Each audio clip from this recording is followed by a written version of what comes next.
Hey, it's Norm from Tested.com. I'm here at WonderCon 2015 and actually at a booth called Woolbuddy. This is Jackie Huang and he runs Woolbuddy.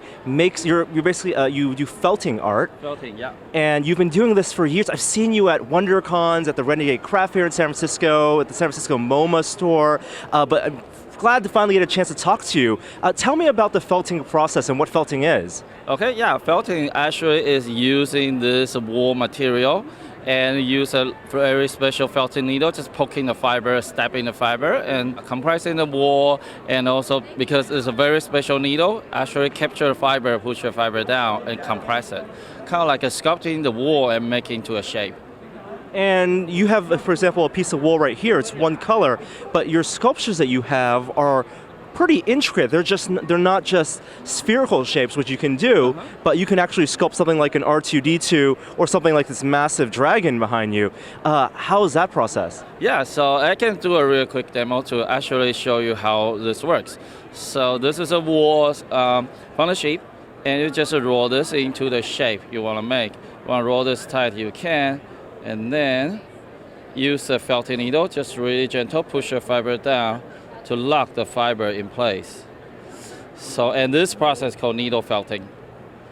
And just a little bit, so I can start the shape, and you can feel it. It's actually really, really tight. And then I see here still soft, and I can poke on this end, and I can poke on this end. So now we have a very, very simple shape like that. And the next step we can do is we can start combining different parts or put different color, and also very, very simple. So can just play this here and then just poke the fiber together. So there's no sewing, no glue, and the process just very, very simple. So just poking the fiber. And that's how this connect together. So once I have this piece, and we can do is we can grab another little piece and roll it. So like work with a clay, if you want to do the long shape, you just twist this into a very long shape, and then I put it here, and then just poke the fiber together. And then you can go around it. So it's all just poking the fiber, poking the fiber. So basically, when you work on the more complicated shape, so you have to break it down into like pieces, like all the generic shape. It's like if you do like 3D model, you also create like a simple shape combining, and then we finish this little piece of sushi. Oh, that's beautiful. And so in your head, you're thinking about, if you want to do something like a giraffe, what are the cylinders and spheres and how you can mesh that together and build it. Yeah.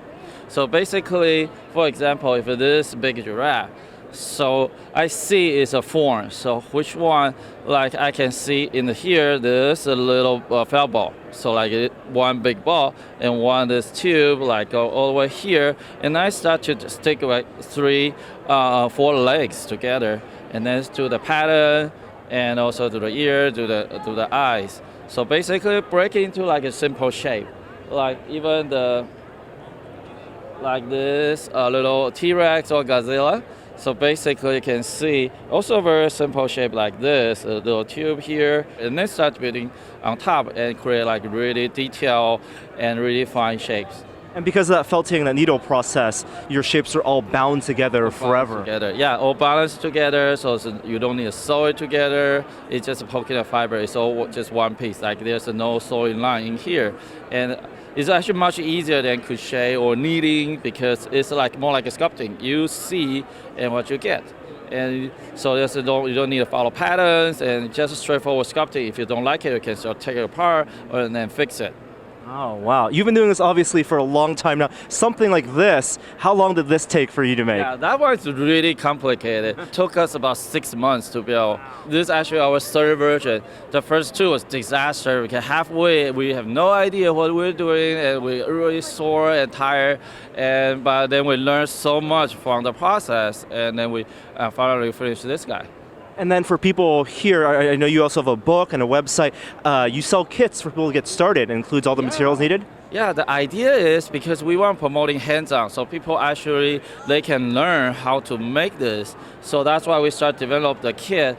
The kit actually come with the material and the instruction and also the tool, and that's everything you need to make this fun little creature. And then once you're done with that, you can just get more felt, different colors, use the tool. Yeah, use the tool, and you learn the whole scale. And because this is really addictive. Once you learn this simple technique, and you can start create so many different characters and different fun stuff. That's awesome. Thank you so much, Jackie, for showing us your Woolbuddy projects. It's great to see you at WonderCon. I'm sure we'll see you at other conventions. Okay. And we'll have more stuff from WonderCon, more maker projects on tested.com. I'm Norm. I'll see you next time. Thank you so much. Thank you very much.